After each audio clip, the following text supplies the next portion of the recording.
मेरे सभी पढ़ाकू भाई बहनों का दिल से नमस्कार। इंतजार हुआ खत्म, आ गए हैं हम। मैं विष्णु दिवाकर इस वीडियो में बात करने वाला हूँ बीए प्रोग्राम थर्ड सेमेस्टर के स्कूल ऑफ ओपन लर्निंग के जितने भी स्टूडेंट हैं जिन्हों के पास ये सब्जेक्ट है राजनीति विज्ञान, कंपैरेटिव गवर्नमेंट एंड पॉलिटिक्स यानी कि तुलनात्मक सरकार और राजनीति। तो आज इस वीडियो में मैं आपको बताने वाला हूँ टॉप 5 ऐसे क्वेश्चंस के बारे में, प्लस उनका आंसर भी मैं आपको यहाँ पर देने वाला हूँ जो आपके एग्जाम के पॉइंट ऑफ व्यू से बहुत ज़्यादा इंपॉर्टेंट है और हो सकता है कि 99% आपको ये क्वेश्चंस आपके एग्जाम में देखने को मिलेंगे। तो मैं आपको बता देता हूँ यही क्वेश्चंस है जो आपके एग्जाम में आने वाले हैं। जिसमें कि सबसे पहला क्वेश्चन है आपका, देखो आपकी बुक का नाम ही तुलनात्मक राजनीति है तो सिंपल सी बात है, जब कंपैरेटिव गवर्नमेंट्स की बात की जा रही है, कंपैरेटिव पॉलिटिक्स पॉलिटिक्स की बात की जा रही है, तो इससे रिलेटेड एक क्वेश्चन तो आना 101% पक्का है। अब हो सकता है कि क्वेश्चन की लैंग्वेज थोड़ी सी चेंज हो जाए, परंतु क्वेश्चन आपका यही होने वाला है तुलनात्मक राजनीति से रिलेटेड। और तुलनात्मक राजनीति से रिलेटेड कोई भी क्वेश्चन आएगा तो आपको सेम यही एज इट इज आंसर लिखना है जो कि मैंने यहाँ पर लिखा हुआ है। तो देरी ना करते हुए वीडियो को स्टार्ट कर लेते हैं। तो हमारा सबसे पहला क्वेश्चन है, तुलनात्मक राजनीति से आप क्या समझते हैं? परंपरागत और आधुनिक अध्ययन पद्धति में अंतर स्पष्ट कीजिए।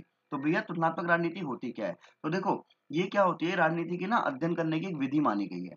एक कॉन्सेप्ट, एक मेथड है जिससे क्या होता है कि जितनी भी अलग अलग प्रकार की जो राजनीति प्रणालियां हैं, उनकी संरचनाएं हैं, उनके सिद्धांत हैं, इनकी जो प्रक्रियाएं हैं, इनकी तुलना की जाती है। ठीक है। अब इसका उद्देश्य क्या है? इसका उद्देश्य होता है कि अलग अलग देश, अलग अलग क्षेत्रों के अंदर जो राजनीतिक घटनाएं होती हैं, उनकी संरचनाएं हैं, उनकी जो प्रक्रियाएं हैं, उनके बीच में जो है डिफ्रेंशिएट करना है और इक्वलिटी को देखना है, यानी कि समानता को देखना है और भिन्नताओं को देखना है। तो इसी की पहचान करने को हम क्या बोलेंगे? तुलनात्मक राजनीति कहेंगे। ठीक है ना। तो किसी भी देश क्षेत्र के अंदर जो राजनीतिक घटना होती हैं, जो संरचनाएं हैं, उनकी जो प्रक्रियाएं हैं, उनके बीच में जो समानता और जो विभिन्नताएं हैं, इन्हीं को पहचानना क्या कहलाता है?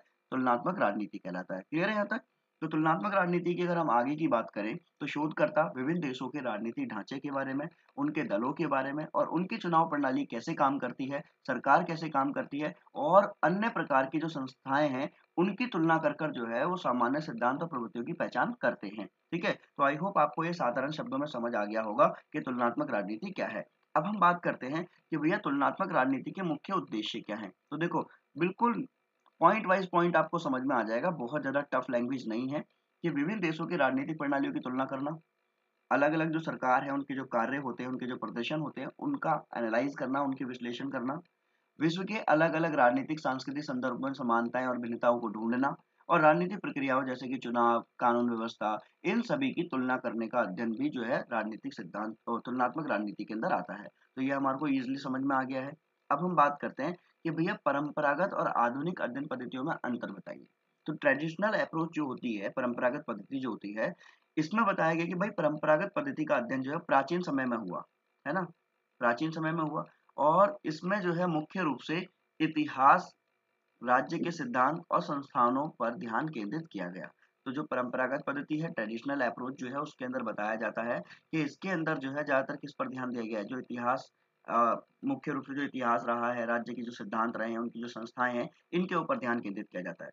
इस पद्धति में राजशाही, लोकतंत्र, राज्य की प्रगति, न्याय और राज्य के जितने भी उद्देश्य हैं, इन पर जोर दिया जाता है। तो क्लियर है यहाँ तक? देखो, आप इन ये जो पॉइंट मैंने लिखे इनको भी आप एक्सप्लेन कर सकते हो। ठीक है। और बाकी आप लोग खुद समझदार है, इतना तो आप लोग खुद भी लिख सकते हैं। अब उसके बाद में दे रखा भैया, इस पद्धति में निष्कलंक दृष्टिकोण का अनुसरण किया गया था जिसमें आंकड़ों और वास्तविक घटनाओं की उपेक्षा होती है।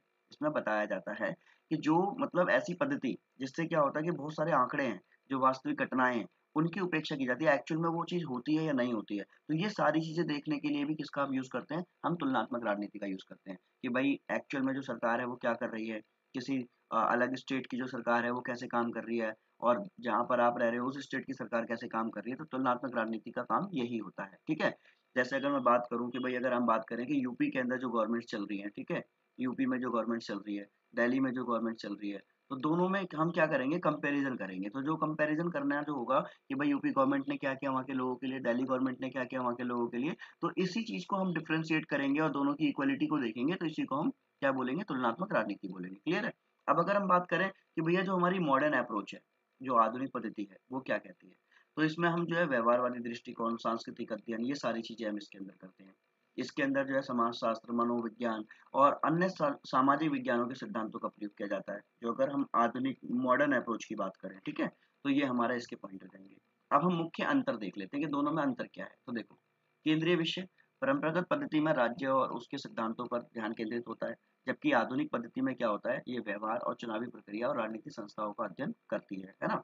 दृष्टिकोण, अगर हम बात करें अप्रोच की, दृष्टिकोण को हम उपागम भी बोलते हैं, परिप्रेक्ष्य भी बोलते हैं, दृष्टिकोण भी बोलते हैं, है ना, बहुत सारे शब्दों से जानते हैं इसको। तो परंपरागत पद्धति में आदर्शवादी दृष्टिकोण अपनाया जाता है, जबकि आधुनिक पद्धति में क्या होता है, वैज्ञानिक दृष्टिकोण और व्यवहारवादी अध्ययन पर। कहने का मतलब यह, परंपरागत वाली में क्या है, आदर्शवादी, जिसको आदर्श माना गया, उसने जो बोला है उस दृष्टिकोण को अपनाते हैं।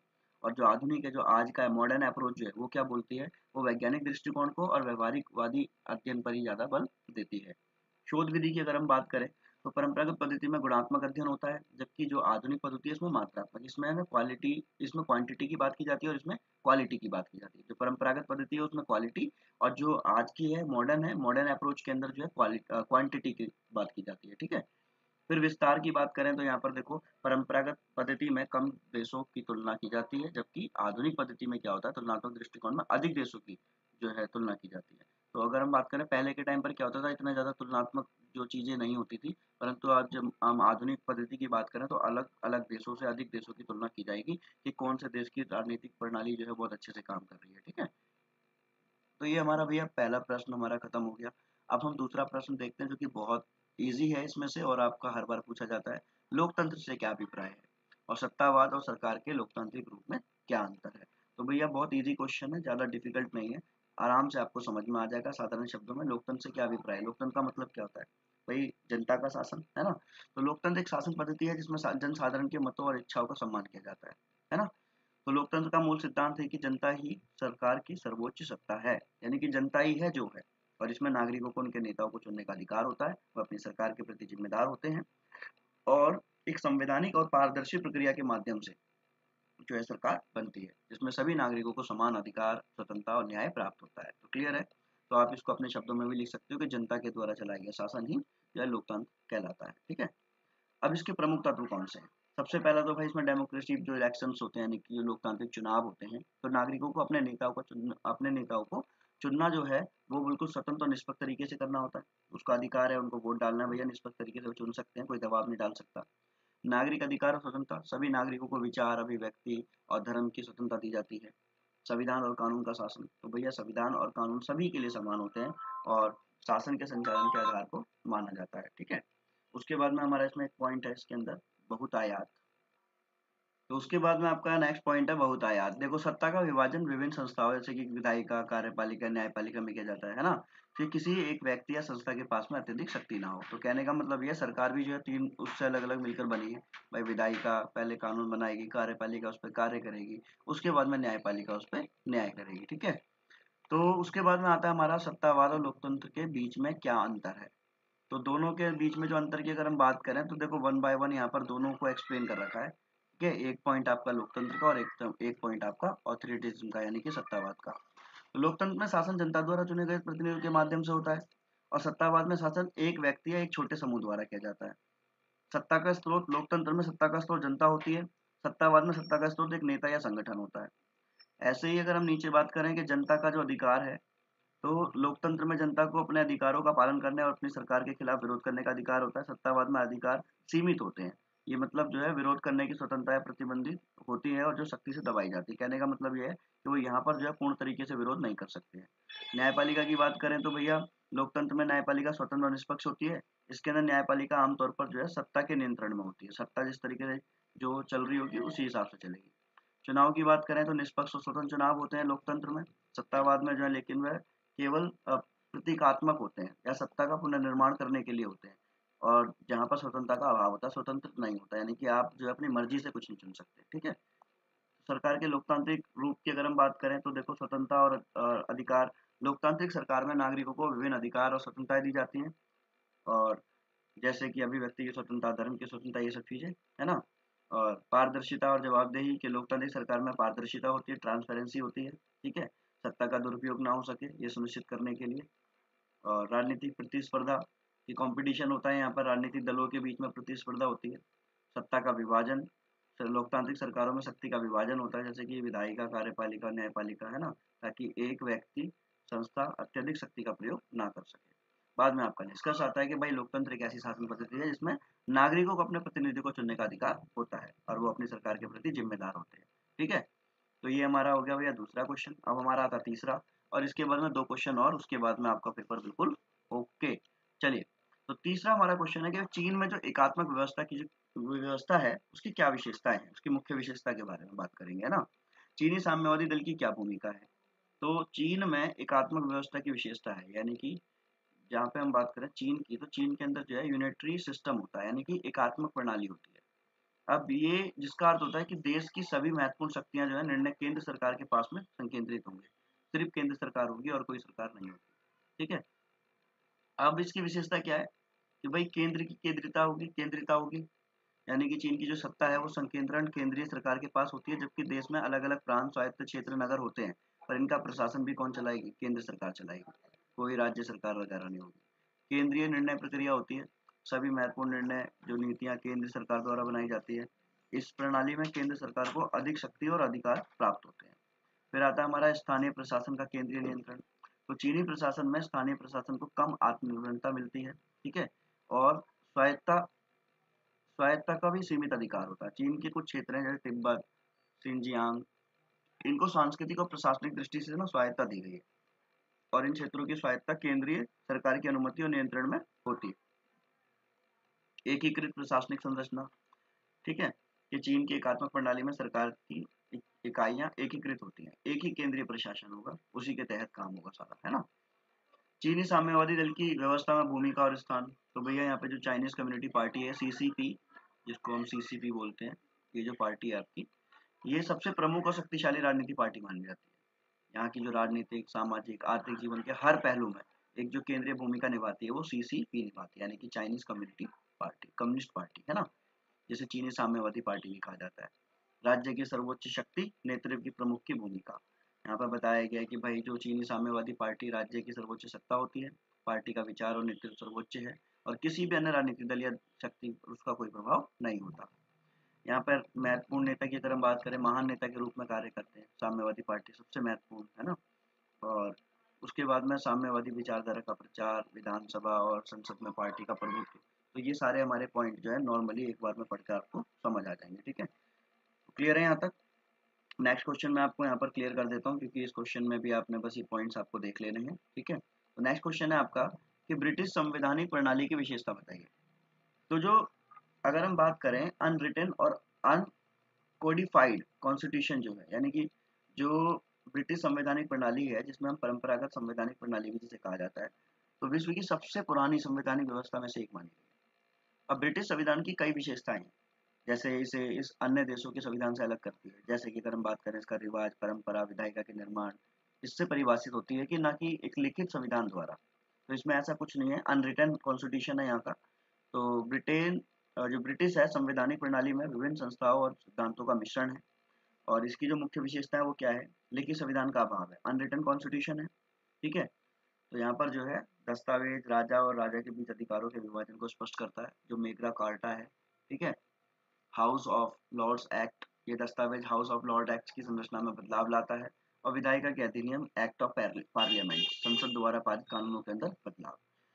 पार्लियामेंट्री सिस्टम यहाँ पर अगर हम देखें तो यहाँ पर देखो प्रधानमंत्री, फिर उसके बाद में संसद, ठीक है, ये प्रधानमंत्री का सरकार का प्रमुख माना जाता है। तो ये सारे पॉइंट्स हमारे इसके अंदर देखने वाले हैं। तो role of the head of the state अगर हम बात करें कि जो ब्रिटेन का जो राज्य है, वहाँ का जो प्रमुख होगा कौन होगा? या तो रानी होगी या तो राजा होगा, है ना। और वो संवैधानिक रूप से प्रतीकात्मक होंगे और वह राज्य का शासक होगा, लेकिन वास्तविक शक्ति प्रधानमंत्री और कैबिनेट के पास होगी, ठीक है। रानी का अभिवादन करना, और रानी का पद संविधान के अनुसार उसका कार्य निलंबन और पारंपरिक होता है। पार्लियामेंट्री जो अगर हम बात करें सर्वोच्चता, ये हमारा पॉइंट है। फिर हमारा न्यायपालिका की स्वतंत्रता, देखो हमारे पास समय कम है और काम बहुत सारा है, तो इसलिए हम लोग सिर्फ पॉइंट पॉइंट को क्लियर कर लेते हैं। संविधान का लचीला स्वरूप, यानी कि फ्लेक्सिबिलिटी ऑफ द कॉन्स्टिट्यूशन, के अपने अनुसार ही वो आसानी से जो है इसमें संशोधन कर सकते हैं। डेमोक्रेटिक प्रिंसिपल्स की अगर हम बात करें, लोकतांत्रिक सिद्धांत, तो बहुमत का शासन जो यहाँ पर बताया गया है कि सरकार उस पार्टी या गठबंधन द्वारा बनाई जाएगी जिसको क्या मिलेगा? बहुमत मिलेगा, हाउस ऑफ कॉमन्स, है ना, बहुमत प्राप्त होगा। तो यहाँ पर हमारा ये क्वेश्चन खत्म हो जाता है। उसके बाद में नेक्स्ट क्वेश्चन है आपका लास्ट, कि जो वैश्वीकरण है इसके कारण राष्ट्रीय राज्य समाप्ति की ओर अग्रसर है। तो अब देखिए भैया, वैश्वीकरण के ऊपर ना बहुत सारी बहस हो चुकी है, और वैश्वीकरण जिसको हम ग्लोबलाइजेशन, भूमंडलीकरण, वैश्वीकरण अनेकों नाम से जानते हैं। तो वैश्वीकरण का प्रभाव राष्ट्रीय राज्यों पर गहरा पड़ता है, लेकिन ये कहना है कि वैश्वीकरण के कारण राष्ट्रीय राज्य समाप्ति की ओर अग्रसर है। तो ये चीज अगर हम देखें तो यहाँ पर पता चलता है कि भैया आर्थिक निर्भरता, सांस्कृतिक प्रभाव, राजनीतिक दबाव सब वैश्वीकरण की वजह से है। आज वैश्वीकरण है तो सब कुछ है। तो वैश्वीकरण का मतलब भी अगर हम समझे तो मैं यहाँ पे परिभाषित रूप से या अर्थ लिख कर हम बता सकते हैं कि वैश्वीकरण का मतलब होता है किसी भी व्यक्ति, वस्तु, विचार या पूंजी का एक जगह से दूसरी जगह पर आदान प्रदान बिना किसी रोक टोक के वैश्वीकरण कहलाता है। आज वैश्वीकरण ने जो है पूरे संसार में अपनी जड़ें बना ली है। आर्थिक निर्भरता, हम वैश्वीकरण के कारण देशों की आर्थिक निर्भरता एक दूसरे पर होने लगी है ना। व्यापार की बात करें, वर्ल्ड ट्रेड ऑर्गेनाइजेशन की, अंतर्राष्ट्रीय मुद्रा कोष IMF की बात करें, तो सब कहीं ना कहीं जो है प्रभावित है। सांस्कृतिक प्रभाव, आज आपने देखा होगा कि आज हमारा जो पहनावा है, खाना है, ये सब क्या है, विदेशी होता चला जा रहा है ना। राष्ट्रीय राज्य की सुरक्षा, रक्षा की बात करें तो जैसे अगर कोई बड़ा खतरा आ जाता है, आपने देखा होगा कोविड आया था, तो उसमें क्या हुआ, अनेकों राष्ट्र ने एक दूसरे की मदद की। तो भाई वैश्वीकरण की वजह से जो है मदद भी हो रही है एक दूसरे की, है ना।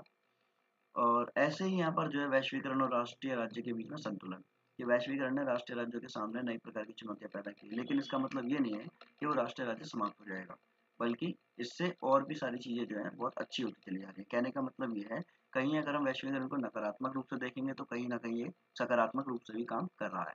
तो आई होप आपको ये पांचों क्वेश्चन अच्छे से समझ में आए होंगे, और अगर आपको इस पांचों क्वेश्चन की PDF चाहिए तो आप मुझे जो है 8700401498, एक्चुअल में ना ये मेरा जो पेन टैप थोड़ा सा खराब हो गया, मैं दोबारा बता देता हूँ।